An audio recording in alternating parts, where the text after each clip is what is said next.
All right, guys, welcome to Big Rig Fix. Today we're going to be talking about lift gates, MAXON lift gates when they're stuck down. The tuck under ones, they're usually on like M2 Freightliners and international straight trucks. The tuck unders, and the rail this would work for that too, but they have more valves, so there can be other things too. But you could do these steps too to check those out too. We will be talking about like 5 different subjects. We're going to go simplest. The first things to check, I would check when I was in the field, to things you check to go from the easiest to the more little, not difficult, just you're going to be start taking things out and like taking things apart. So let's get into it, guys. And if I have any tools or anything, it will be in the description. And let's get on to the show.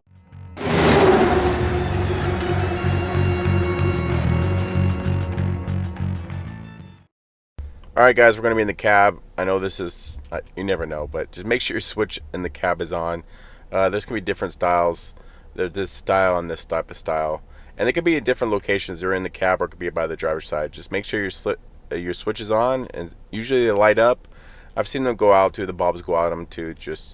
That could be just the bulb. So, and there's more in depth. We're not going to go that far, but yeah, just make sure it's on. And yeah, this is simple too. I've had this happen a couple times where people are using the liftgate quite a bit, and it stops working because a lot of the newer liftgates have modules on them, and voltage drops below like 12.4. It'll stop the liftgate, so you can still end up starting the truck. So you don't kill the battery, so you can't start the truck. So the simplest thing you could do is just make sure you have safety precautions, have whatever chocks and your parking brake set and everything. So you can start the truck up, let us charge up a little bit, and see if that works. All right, guys, let's move on to the next thing, which is your battery box. I want you to move the cover off. I'll show you what we're going to be looking for. On the straight trucks and certain trucks, they're going to be in different locations. Like this one is on the driver's side, back of the cab. And you can see a little strap. You just pull the cover off. And they're going to be in different locations. Like at certain M2s, they're right underneath the seat. You have to pull this panel off with some Torx. So I'm gonna include. You should always have, if you're a guy that drives trucks a lot or uses these a lot, I would always bring a tool with you, like a little case. That perfect. I'm gonna put it in the description. This one will work perfect. I love this little tool set. So I'm gonna put that link in the description.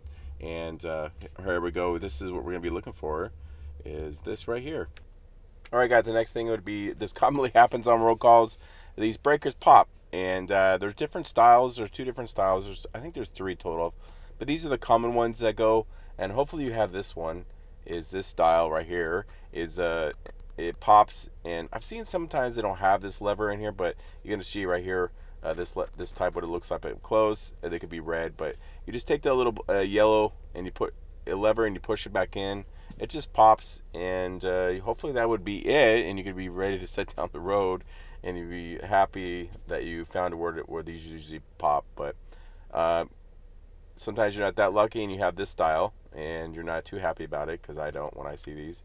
But these are usually heat shrinked in line. It's a long fuse, and there's usually one end is on one side, goes to the battery, and it has a bolt and a nut that they tighten, and then they have a cable on the other end of it, and they tighten it with a half-inch bolt and a nut, and then heat shrink it together. And hopefully you have a test light that you can check on each end. You connect your test light to the negative, and then you see if you have on each of the bolts. You put it in there. If it lights up on both ends, that's good. If it's not on the other end, then you need to replace it. It's a bad fuse. And I have this link in the description. I have a test light and these two, this set, which you don't have to put the heat shrink on. You have that protective shield, so you have to cut that out, and you can have, these are 175 amp fuses, and you could put these in. And yeah, if you're in an emergency, you could take the one on the one that's not the first one on the other end, not of the fuse, and you can hook it directly to the battery, and so you can just get it up and be safe. And you need to put this back in. That's on your own deal, whatever. You just be safe. And sometimes I don't put these back in, and because you don't have them, I just buy one of these and just put these in. And you can buy these too. I'll have this thing in the link in the description too. 175 amp too. So you could it just pops, and you could just reset it without replacing the whole fuse itself. So yeah, guys, I hope that helped out, and we're gonna go to the next thing that commonly happens, and let's move on to the next one. All right, guys, we're gonna go back and we're gonna be looking for. You can see the switch and there's a pump. We're looking for the pump assembly, the cover, and if you don't want to go this far, this is where we're gonna start be pulling stuff off. A lot of times these things have straps, they're held on by straps. Sometimes they're held by bolts. So you can see, and they can be in different locations, guys. Sometimes they're a big panel. Sometimes they're tucked underneath. Just be safe. Have chocks on your truck, and so you don't get ran over. It's just in park brakes, all your safety precautions before you get through this. On this particular one, there you can see it's bolts. It's hold on by bolts, the cover to get to the pump assembly. And sometimes they have they're like screw-on ones, and sometimes they have just straps like rubber strap locks. So yeah, that's why you need a toolkit. If I was a truck driver, you'd have one of those in there. So first, we're gonna look at just make sure you're level. Uh, uh, Down on the end of this, we're gonna go and show you how to get the manuals and stuff to make sure you level fluids full. Because if your pump is working and you hear it's a different tone, it's like and it's them. It's a lot of times they're starving for fluid. You ran out of fluid. And you want to check a filter. There's a filter in there, but that's leaking. You can go for that too. So we're gonna move on to the next thing here. All right, if you get it open, and you'll see this, and there can be different applications. You're gonna see different valves and more motors, and everything's gonna look a little different sometimes. So that little black thing, the solenoids are always gonna look the same, and the motors are gonna look the same. The pumps may be a little different, and you may have more valves, and you're always gonna have a tank for the hydraulic fluid. So as you can see, you got the solenoid right there, the motor, and the valves right behind is the pump. So in certain situations, you may have two motors. If you have two motors in there, there may be a switch, so always a backup. Because I do have problems that they have a lot of wear on these, and it's for a situation like this, and you could switch it over, and you can use up the backup motor. So if you don't have that, then we're gonna go like this. So that signals the switch signal power.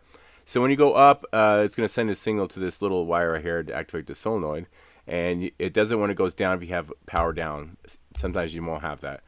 And then you got the battery power right there, that big wire, and then you got the motor power. So when you when you push the switch up, you should have power. And if you don't, there's maybe something wrong with your switch. And sometimes these are fused. If you have a fuse, right, little wires, check that fuse. There may be other fuses in here too, so check those.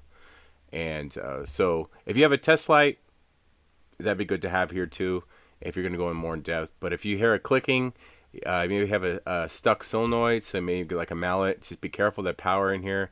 Just tap that solenoid. And sometimes they stick, and you can get them going, because I've done it many times. And sometimes if the solenoid's working, you may smell some burntness, and that may be the motors going out. And sometimes you could tap the motor too on the back end and the brushes and get it unjarred too. So if you want to go in depth, you can kind of pinpoint it. You would get a test light or a voltmeter, but we're going to go by test light.